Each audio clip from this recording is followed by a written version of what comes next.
And I want to show you some Facebook video that was taken last night, and officers, during this protest. Apparently this Facebook video was taken by the victim's daughter, Lamont Scott. She was at the scene. Keep in mind, she had just lost her father. She was highly emotional. Watch. I want the police officer that shot my daddy and killed him. Uncle David, he just said he dead. They put on the news, he dead. Y'all bitches so y'all gonna explain that with his good? Y'all gonna explain that? Tell y'all right down. I'm about to set it the off.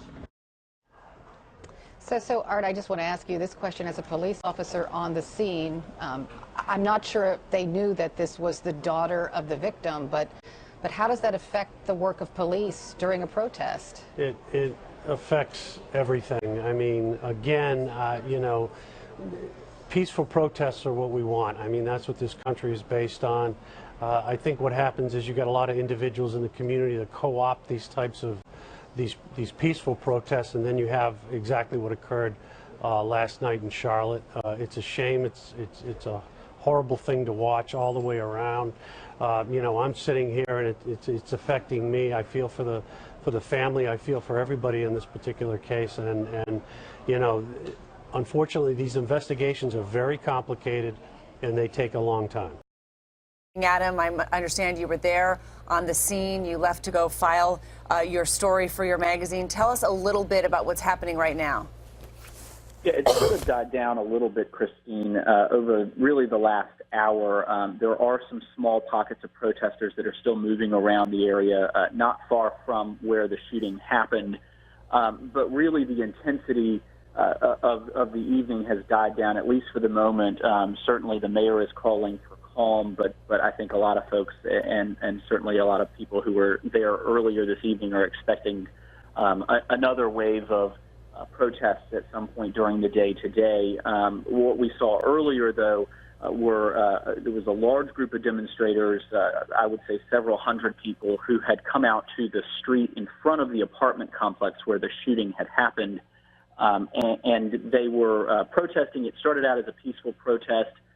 Maybe around 10:30 was when I started to notice people throwing bottles and rocks and things like that at police officers. A small number of people in the crowd, and there were certainly protesters who were telling folks not to throw things at the police officers. But nonetheless, that's when really things started to pick up. And I would say not long before 11 o'clock, police deployed tear gas for the first time. They did so in several waves as they tried to clear the street. There was a little bit of a lull in the action for, I would say, maybe an hour.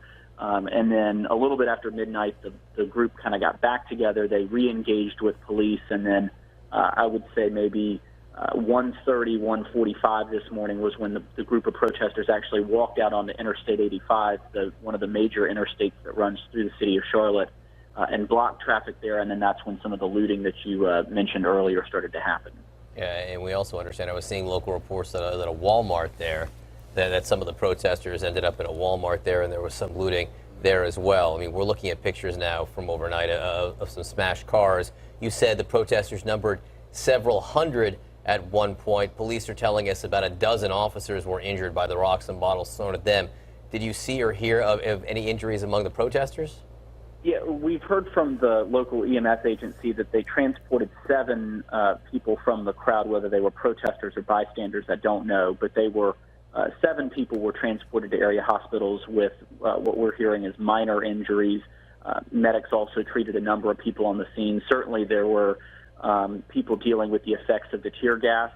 As I mentioned, police deployed that in several waves multiple times throughout the evening, and so there were a number of people trying to catch their breath because of that.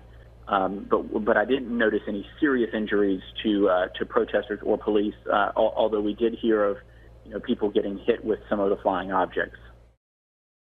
Let me show you my face. We out here. Tell my mom, tell my dad, I'm out here protesting. Keith Scott's family says he was simply sitting in his car. He was waiting on his son to get from school. We're up here looking for a suspect who had an outstanding warrant on him. While they were in the apartment complex, they encounter a gentleman who has a gun. As they engage him, he is armed with a handgun that we found on scene as well. I think he shot him 4 times, I'm not sure, but he's dead. Officer Brentley Vinson also an African-American man. He has been with the CMPD since 2014, so for about 2 years.